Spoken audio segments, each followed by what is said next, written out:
ఎవరిచ్చారంటే సృష్టికర్త అయిన దేవుడే ఇచ్చాడండి.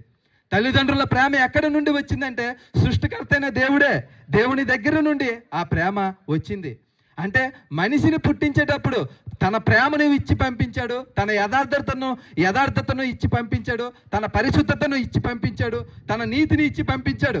గుణలక్షణాలు కలిగిన ఆ దేవాది దేవుడు మనిషికి కూడా గుణలక్షణాలు ఇచ్చి పంపించాడండి.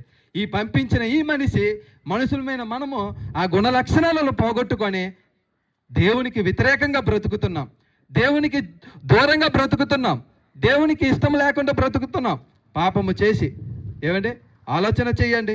మనము చెప్తున్న ప్రతి ఒక్క మాట ఆలోచన చేయగలిగితే దేవుడంటే ఏమిటో తెలుస్తుందండి. దేవుడంటే ఎవరో తెలుస్తుంది. దేవుడు మానవ రూపము ధరించుకొని ఈ లోకానికి వచ్చి మనుషులమైన మనము పాపము చేశాము కనుక ఆ పాపాన్ని విడిపించడానికి, ఆ పాపము నుండి విముక్తి కలుగజేయడానికే యేసుక్రీస్తు ప్రభువారు ఈ లోకానికి వచ్చాడండి. వచ్చి ఏమి చెప్తున్నాడో తెలుసా?